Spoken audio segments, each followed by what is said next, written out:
was on a plane sitting at O'Hare that wasn't moving. Joe was that night, and it was like I was supposed to land in Newark at like 1:30, and I'm in Chicago, and it's 1:30 Eastern, 2:30 Eastern, 3:30 Eastern, 4:30, and I go up to the flight attendant. I'm like, if this plane doesn't take off in 2 minutes, there will be no purpose for my trip.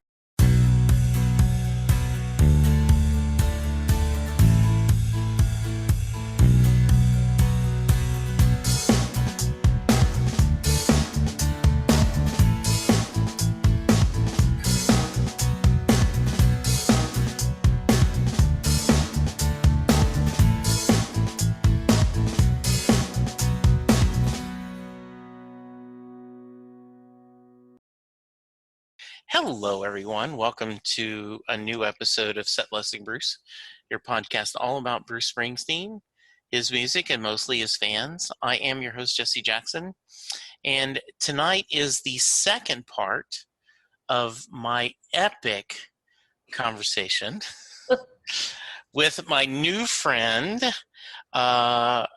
Marya. Marya. Marya Morris, right? I can't speak it. Miss Morris. Yeah. We had her on just 2 days ago. As we're recording this, it's longer than that, but I'm going to edit these together, and you're going to have Morris week. I'm going to have one part episode on Tuesday and second episode on Thursday. So Nice. you get your whole week. But hey, welcome back to the show. Thank you. So I'm trying to think where we left off.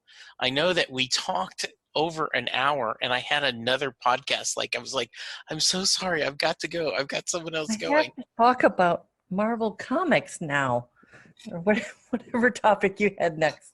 Right. Yeah. Exactly. I did. It was so funny. So anyway, I take it are you still doing well? I am. We're COVID light in our house now. We had one case. We dodged a bullet. We've got some old people here. Everybody's. And we have a guest behind us, I see. Oh, we do? We have Missy Jane. Okay. Hi, Missy Jane. She's got 3 legs. She's a Siamese. Okay.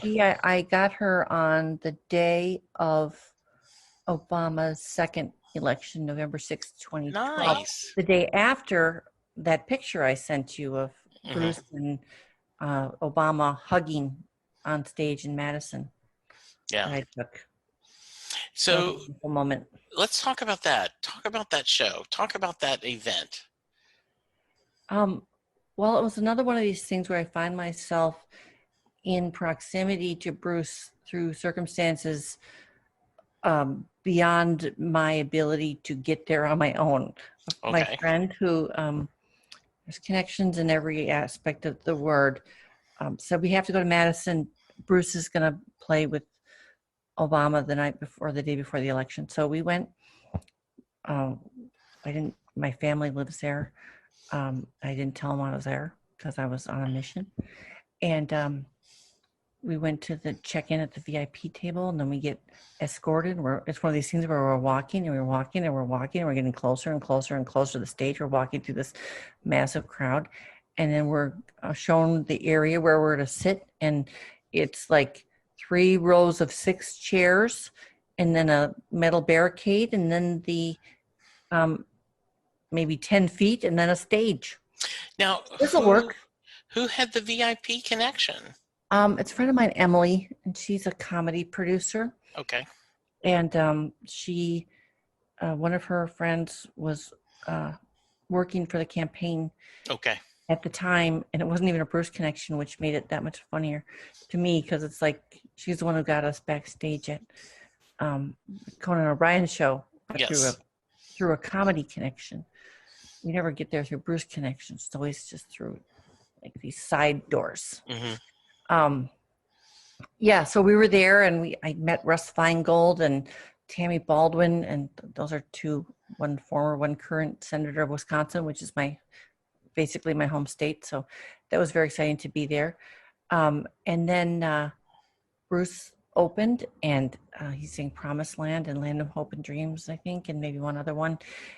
And we waved to him when he waved back, and it was like he did a double take because it's like, God damn it, you people are everywhere, you know. At least that's how I read the look on his face. Right. Um, and John Lando and Barbara Carr were there off to the side, and Patty was there. So it was just like this little mini show, and it's funny to be in an audience where Bruce is playing, but it's not all Bruce fans. Like there's a lot of appreciative kind of Yeah. applause, not a lot of fist pumping, not a lot of singing along. But I don't know. I just felt great to be with in that moment where it was extremely important to me that Obama was reelected and Bruce, my spirit guide there alongside. And then Obama came over and shook everybody's hands, and that was cool too. Bruce, on the other hand, just left the stage after that nice hug. Well, he he isn't looking for votes. I guess No. President Obama was, maybe that was why. That's true. Yeah, Uh-huh. he wasn't doing any glad handing. Mm. So I heard him on, I don't know if it was an interview I read or heard just recently about, well, I think I've thrown in my piece on past elections, Yes. and I'm kind of, done with that. After we saw the Vote for Change tour too, and had a wonderful time, like racing around the upper Midwest doing those shows. And afterwards he said something like, the Vote for Change, like we voted, nothing changed. Something like that. That was in 2004 when we thought we had problems. Yeah. So yeah, it was just another thing where it was fun to have what I call the harmonic convergence of Bruce and Obama in the same space. Yeah. And the only people between us were the cameramen and the Secret Service people. And we actually hung out with the Secret Service people the night before in the hotel. And I asked them, like, how many of you are here with him? And he's like, well, I'm not supposed to say, but like on this floor of the hotel alone, there's 16 of us, which ever since then, I've kept that in mind when I think of what it costs, the level of effort to protect the president.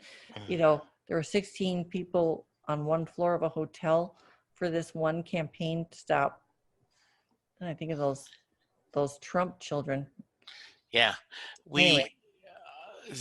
When I was younger, when my son was younger, his pediatrician was married to someone who had been in the Secret Service. And he told a few funny stories, like, and this was, I'm trying to think, it was during the Clinton time, that Chelsea was at the Olympics. So it must have been Atlanta. I'm trying to put the time together. Yeah, so he would have been president, and they were talking about Chelsea was attending Olympics, but her father and mother weren't there. And so I'm wondering if you're a teenager, like, does the Secret Service kind of babysit, right? Like, yeah. Because, you obviously, if they're old enough to be self-sufficient, like they can order their own food and stuff, it's not like they're going to be in danger, right? So, I mean, I guess you couldn't have a 7-year-old. You couldn't have the Secret Service take care of a 7-year-old, but I guess a teenager it was. So I always thought that was fascinating. Well, Malia was at Lollapalooza in Chicago when she was maybe 18, I'd say. Yeah. On her own, taking pictures with people. And there had to have been, 3 or 4 people in her midst then. And then there was the Bush girls, the twins. Yes. And they turned out to be quite lovely people. But I remember one of them got busted with a fake ID. Well, yeah. Is that true? Talk about that because UT Austin? Yeah, because we're in Dallas, and I always thought that was unfair because was it a cry for help? Yeah, well, no, the idea that cry for a margarita, maybe. That the idea that they're doing stuff that a lot of college students try to do, and then it's blasted on nationwide because you're the first daughters, right? But Um, with great power comes great there you go. responsibility. Yes, it is. So um, I also think you just made this comment about 2004, right?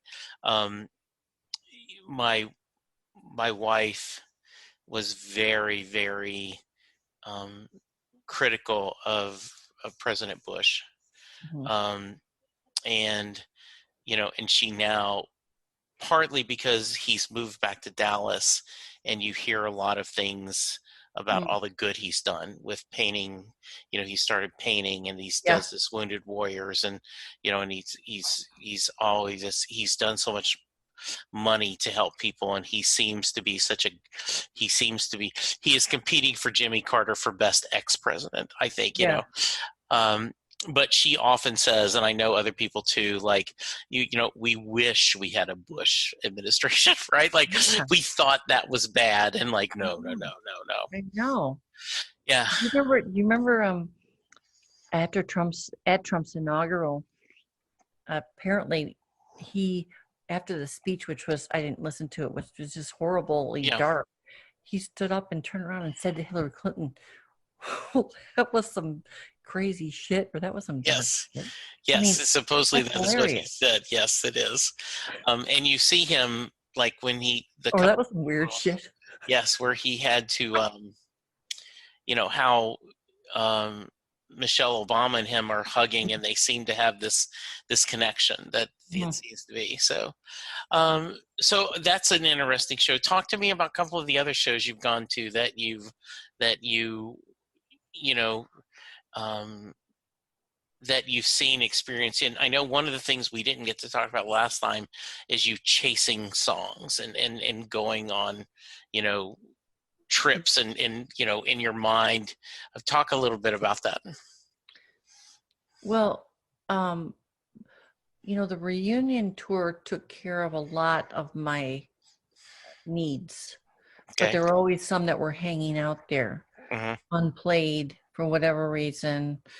And okay, so the reunion tour ended in July 1st, 2000. And then in December, he did those holiday shows in Asbury Park. And this was obviously before Ticketmaster figured out how to screw everything up, because we were able to get tickets, just like Yeah. calling it Ticketmaster. And Right.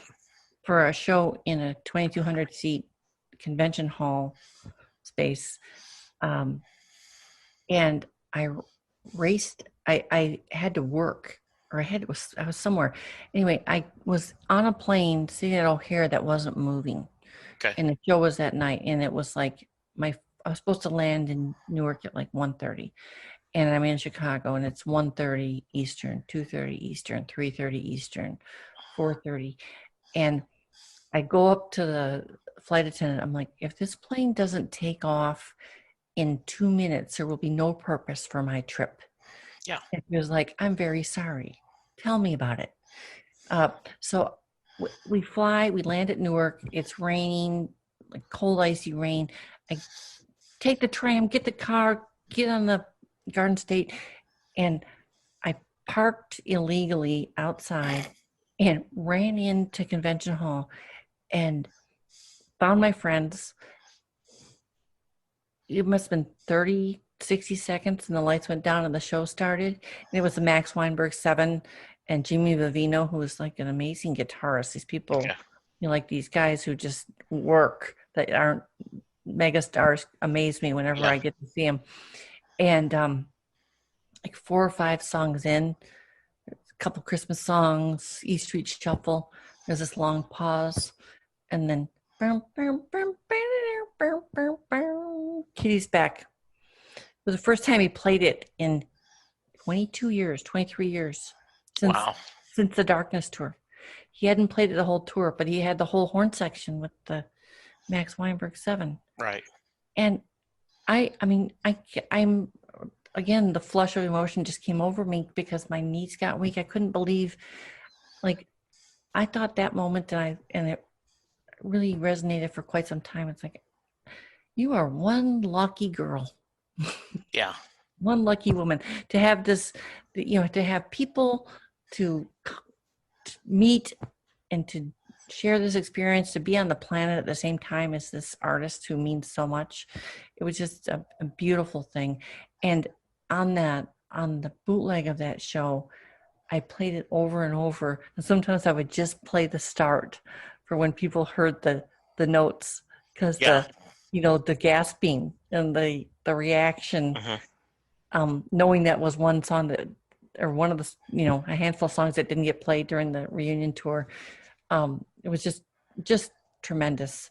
And the song goes on for like 17 minutes sometimes, or, Sure. that night, I forget what it was that night, but he doesn't have any reason to really stop at a Right. certain point, because it's sort of like a jazz song where they just start trading solos and Sure. whatnot. Absolutely. But it was just such a joy, such a wonderful experience to be right there. And then we ended up going, I stayed, and friends came in from out here and met me there, and we went to the next night, and we went then the next year after that, 3 more holiday shows. I think there were in 2001, and then 2003 there were like 4.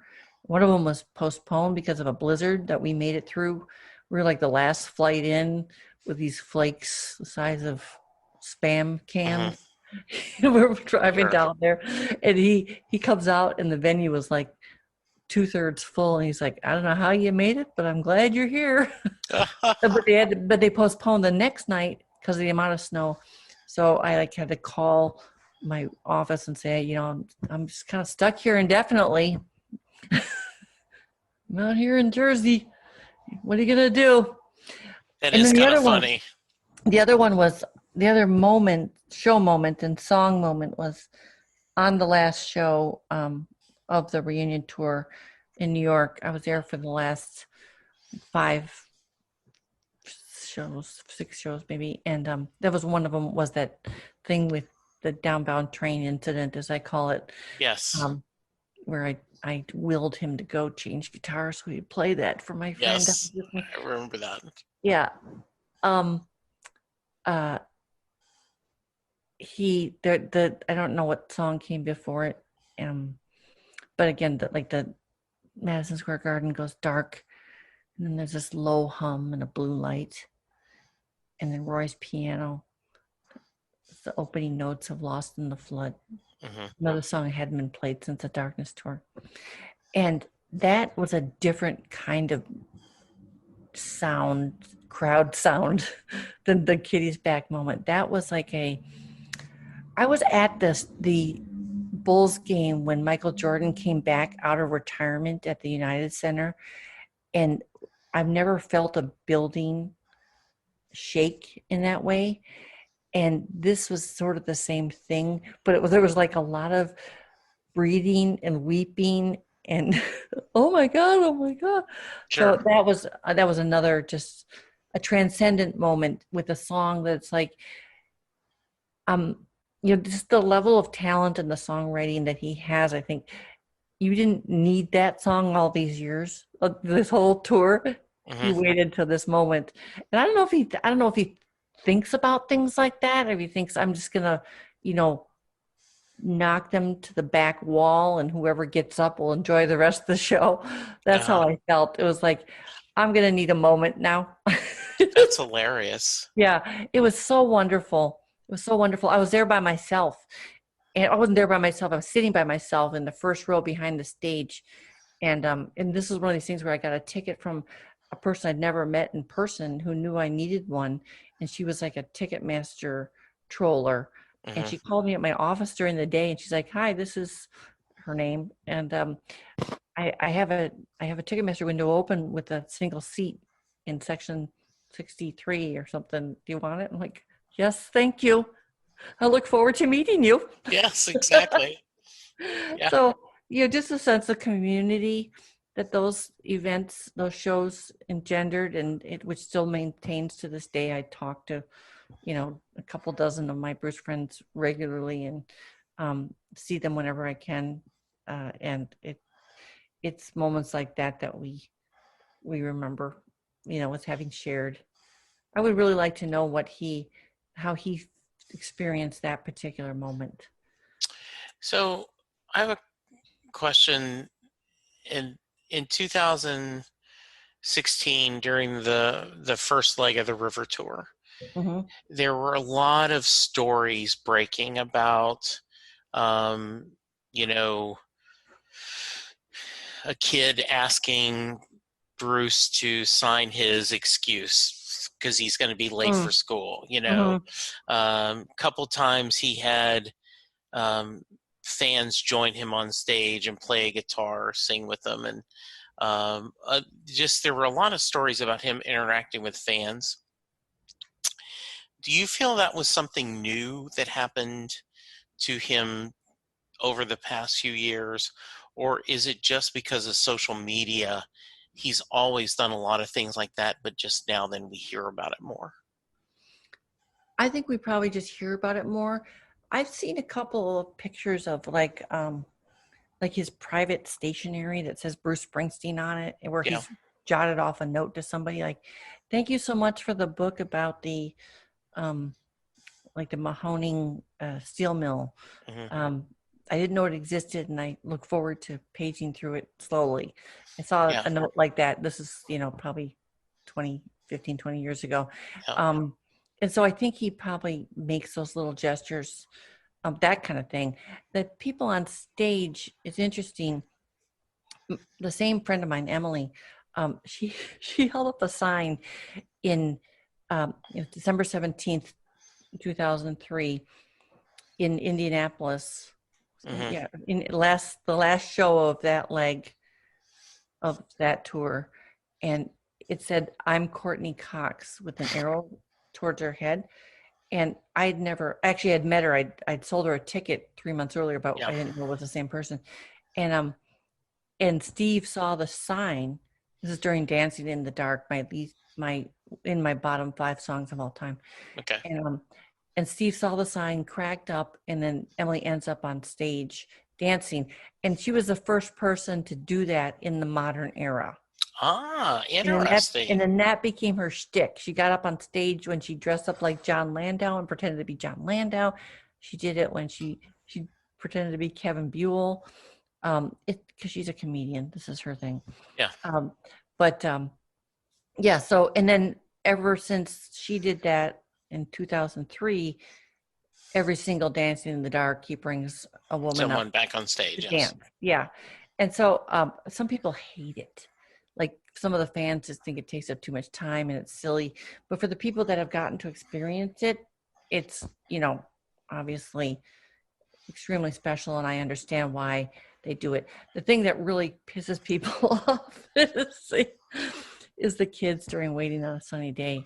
Yes. I think that's a function um, of going to too many shows that makes people mad. If you're at one show, it's cute.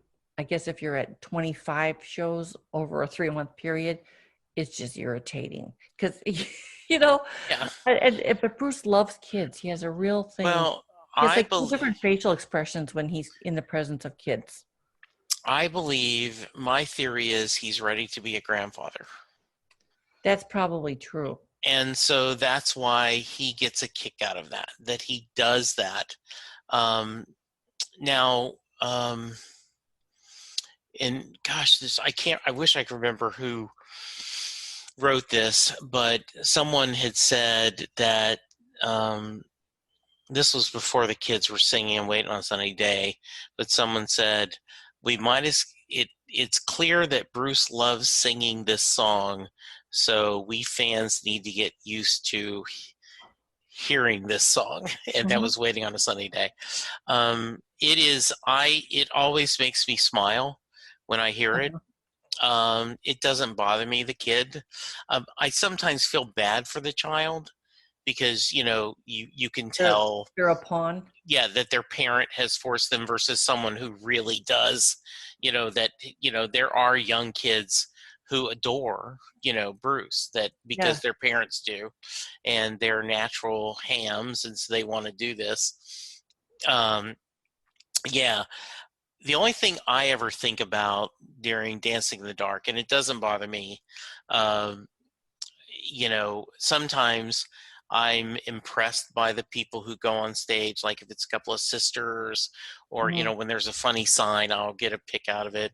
I Hmm. love when, Nick, the Philly Elvis, asked, "Can I dance with Susie?" Yeah. And then Sarah Goodwin, who wrote the great book Beyond the Palace, she Yeah. had a sign, "Can I dance with Jake?" But I always think that Jake is thinking, because when they go into the sax solo and Bruce is starting to Goes look, on and on. yes, and I sometimes Jake is thinking, "All right, Bruce, hurry up. Let's pick someone. Let's get the dance over," you know, because sometimes it takes a long time for him to figure out who he's going to bring on stage, and then they got to dance. And I always just feel sorry for Jake. Like Jake's like, "Okay, come on, come on, come on, No, Bruce." Hmm. I know. Hmm. It's long. Yes. Yeah. So, but I try not to. I mean, that's not a song that um bothers me in and of itself. So, Right. I'm just Yeah. bopping along or whatever during it. Dancing in the Dark, I just want it to be over because I have a real issue with the rigidity of his encores in the Okay. last several tours. I really, really, really wanted to mix it up more. And Dancing in the Dark has become like a centerpiece of the encore. And by that time, we're a bunch of old people down there in the pit, and I've been standing for however many hours. Yes. This sounds like, a white person problem if there ever was one. But it's Yes. like, I want to know if you're going to pull out anything unusual next. I just need this to move on a little Hmm. quicker. Yeah. Is that wrong, Jesse? Is that No, wrong to I say understand that? what you're saying. That's why I don't go to the pit, because I know I just don't have the stamina for it. Um, I don't know where I get it. yeah. I find it when a tour Hmm. starts. Every tour that started since the reunion tour, I'm like, where am I going to come up with this energy? And You then I know, have, now my son Chris brought up, and um, I've brought this up before in the podcast, but he went to his first show in Oklahoma City, and during the river cool. tour, and we're driving home, and I hit the app on my phone that'll record, and Uh-huh. so we're talking about the concert, and he said, "What's up with Shout, Dad? Like, is this an eighth grade junior high dance? Like, why is he, of all the songs he's playing, why is he playing Shout?" And I'm like, he likes to play it, you know? Like, yeah, that bothered because it's so old school. Yeah. And I've often thought, and we made this joke. My friend Terry Smith, who does the Music Talks podcast, was talking, and his wife made the joke that he was saying that in he thinks that Letter to You, if you take the three older songs out of it, it's a stronger album. Okay. Oh my And God. and and his wife's like, Wow. if only just how successful Bruce would have been if he'd had you doing his career instead of John Landau, right? And Terry, said, "Yes, I'll accept that." And he and I talked the same thing, right? Like, I would, instead of doing Shout, I would do a rotation. If you want to do a oldie as your encore, I would do not necessarily Detroit medley, but um, some a twist and shout, or That was you that know, has been that in that slot yeah, right, before. and just other songs that would be fun to do if he wanted to do an encore. But he Well, in loves shout. 2003, he did that, the song Seven Nights to Rock, which I never Yeah, knew before. That was that song back then. yeah, And I love that song. I think that song slot, whether it's Twist and Shout, Seven Nights to Rock, or whatever it is, used to be sometimes Ramrod, which is an awfully fun song live. Um, I think he thinks that's what you play when you blow the roof off. You know, that's the one that like everybody knows, and it's the crowning moment of the evening. Hmm. Not I think that the audience skews old enough where we experience it that way as opposed to your son who might Yeah. be like, you kidding me? Yeah. Like he Well, thinks it's like yeah. Bill Haley in the comments, you And know. he enjoyed that. Now I used to like when American Land was one of the last songs. I thought that was a Oh, I great song. know. I I know. you know, Yeah. Yeah, and that's fun to sing or try to sing. It's a yes, hard song to sing. it is Um, hard to sing. yeah. Yes. Hmm. Um, but that was his song and it was big. I mean, Yeah. Land of Hope and Dreams closed the reunion Yeah. tour shows, and that was sort of, a revelation. It Eh, was a new song. It was yeah. big. It was a train song. It had, echoes of a lot of songs, traditional Yes. songs, but he made it all its own. I love the live version more than I like the version that they laid down Yeah. on the record. The tempo of the one on the record is a little too rushed. Something Hmm. about it that irks me So in your sense. yeah, every time I've been lucky enough to hear Land of Hope and Dreams live, I get choked up. You Oh, know, I because I just love that song. It is, no. if I it and Better Days are the two songs that I will pick as one or two of my favorite Bruce songs. And Everybody in the audience puts up their hand for faith will be rewarded. yes, You yeah, know, that's another moment of like and community and getting it. yeah, and and one of the things I loved about it, um, in not always, but it feels like they'd start the introduction and he would always say, and this is Land of Hope and Dreams, He like, because did. he doesn't say, and this is Badlands, or this No, is no. he said it. He Yes. meant he meant the he meant in the physical sense of where we were in the moment Yes. together in that venue. And this is the name of the song I'm about to play. I think you Like, are absolutely right. I've never thought of it that way, but I think that is exactly absolutely perfect. and then there's that pause, before the last um bopping Hmm. where he says, "Let me see your hands." Yeah. And it's just something we all do together, Yeah. you know. Again, it's just a wonderful song and it's so perfect for every moment. It's gonna be around forever. Yeah, I think so too. I And was in some show that was so it was I don't know where I was. um one of those midwestern states, one of them rectangular states, yes, Jesse. I don't know which one I was in. I get it. um but the crowd was not what I had was used to, and I was in a seat, and I just went up to the exit and said to the usher, "I is it okay if I stand here and just bop a little Mhm. because nobody in my section wants to stand up?" And she's like, "Absolutely." That's fun.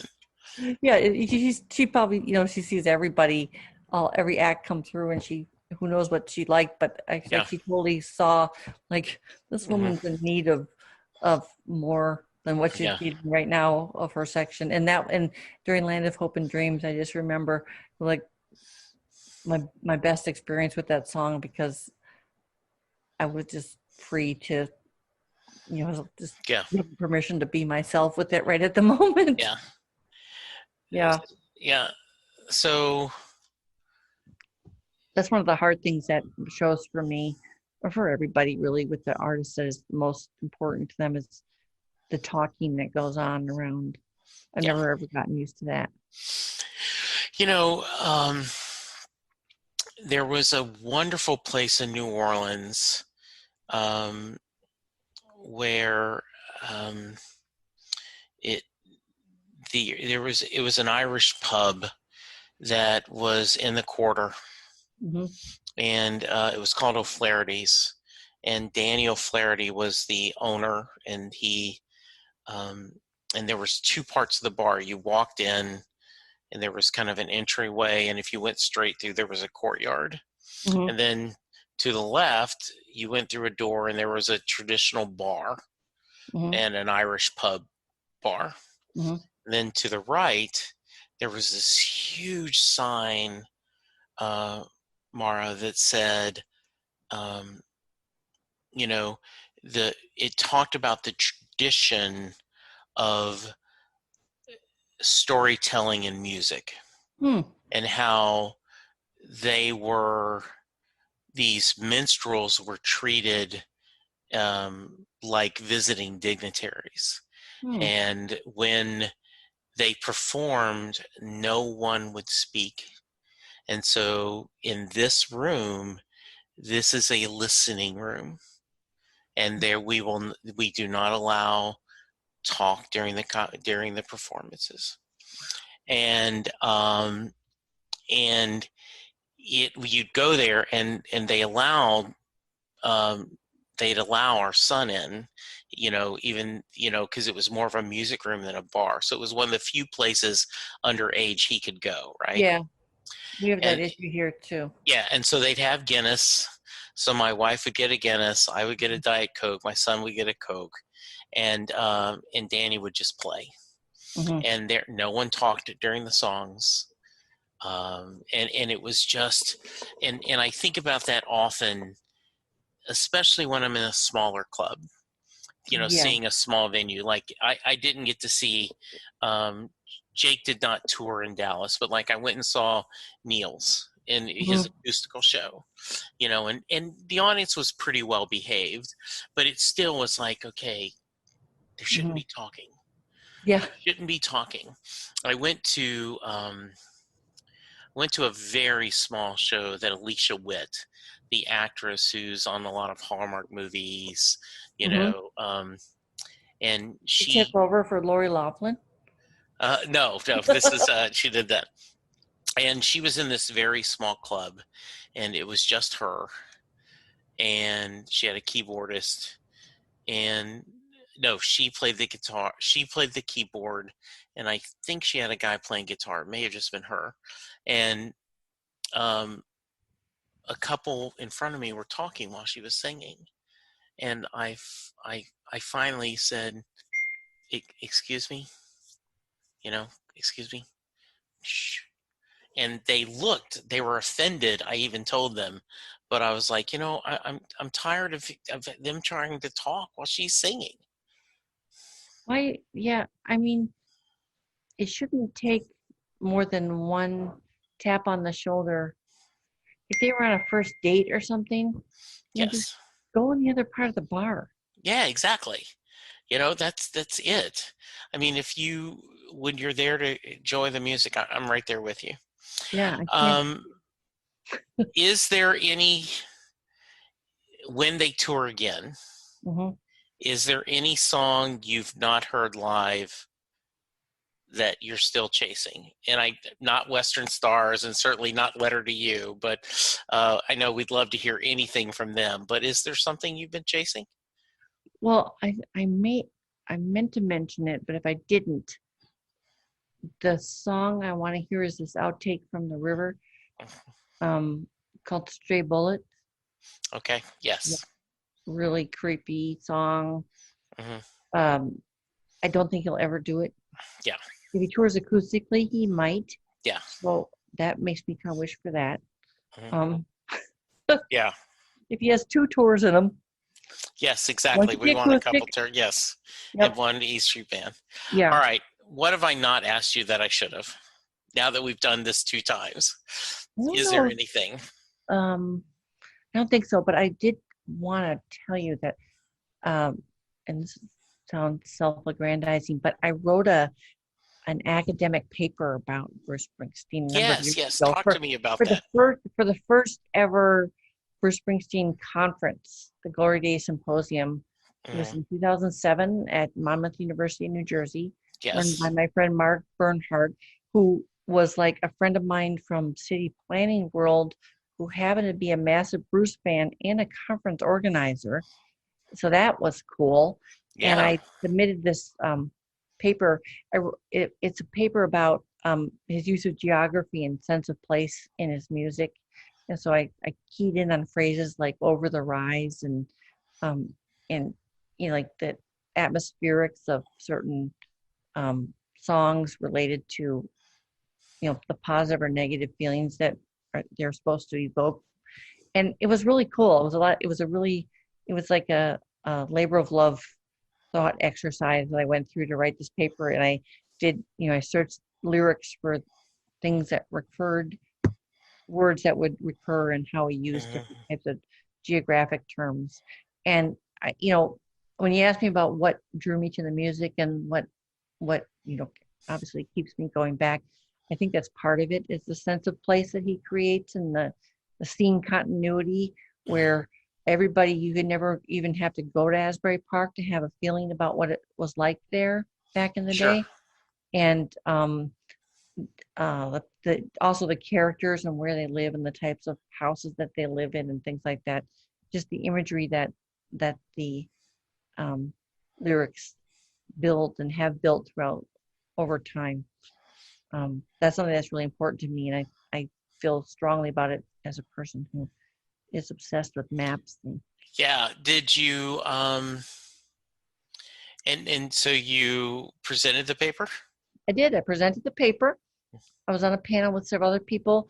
There were many categories. There's people who have a lot to say about Bruce and theology, and Bruce and not the economy, but economics, and a lot of other really esoteric subjects that I was really impressed that people, you know, in wherever they come to him from in their professional or academic life, they could draw upon his work Mhm. and put it in some context that makes sense to them, and then share it with other people like me that wouldn't know anything about Wow. um, yeah, science or whatever. Mhm. So it was really fun. And there's been two more conferences that I went to the second one and did just an update of my geography paper because there were like three more records that had come out since then. Yes. uh, so yeah, but I think that like the motif overall, which is such a strong element in his music, and completely foreign to me as in my life experience, um, was really fun to explore. I bet. You know how people love how when he comes, he mentions their town, like Sure. what it is, they go cuckoo. Yeah, it's sort of uh, it relates that way. Yeah, one of my disappointments, and this is definitely, as they say, first world problems.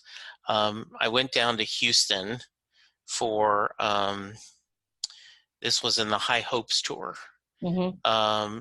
and he was playing in Houston, and they were supposed to open with "This Is Your Sword," which is a song that I really like off High Hopes, and I wanted to hear live, and that was, according to the set list, that was the song they were going to open with.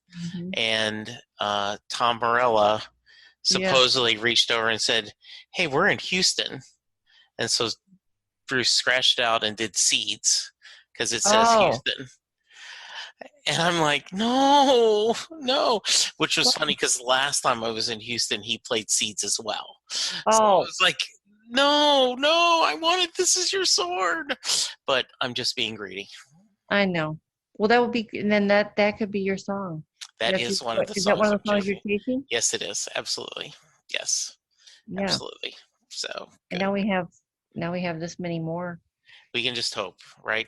We can hope because Yeah. there's so many I'd love to hear. I Yeah, because you're kind of new to this, Jesse. yes, I am. Yes, Yeah. yes, I am. You've been Compared to burning down you, this road for 40 plus years, and you're this yeah, young I whippersnapper who am a just got young up. whippersnapper. You're right. Absolutely.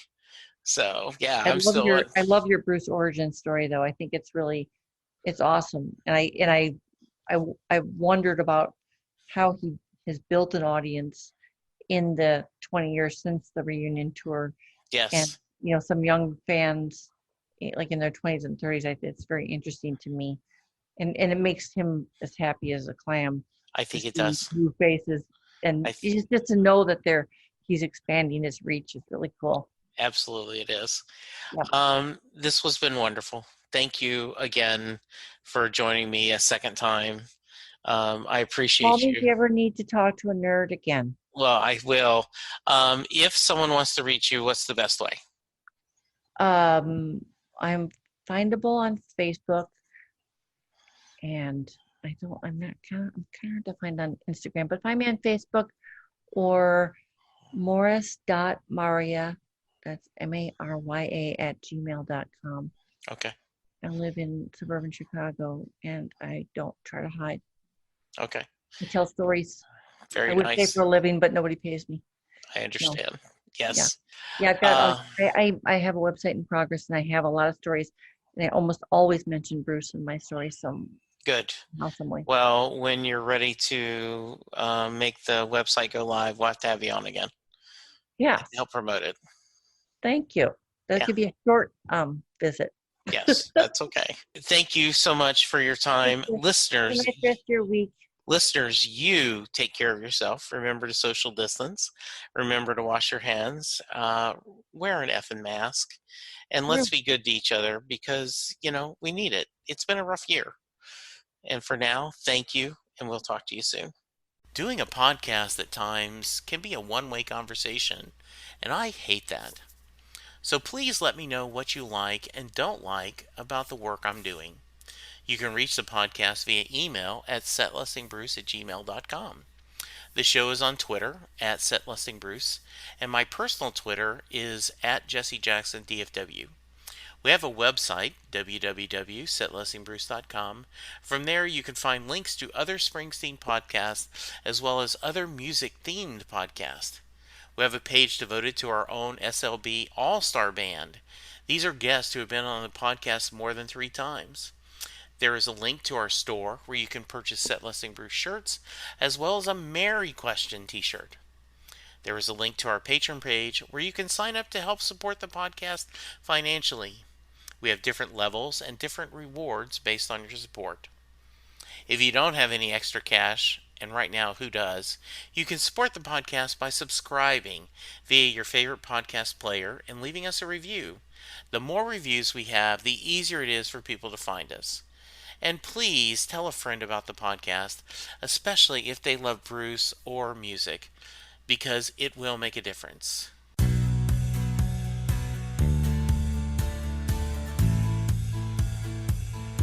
You just heard the fun talking, hard rocking, music loving, album ranking, fan thinking, joy spreading, lyric reading, story sharing podcast that is the one, the only Set Listing Bruce.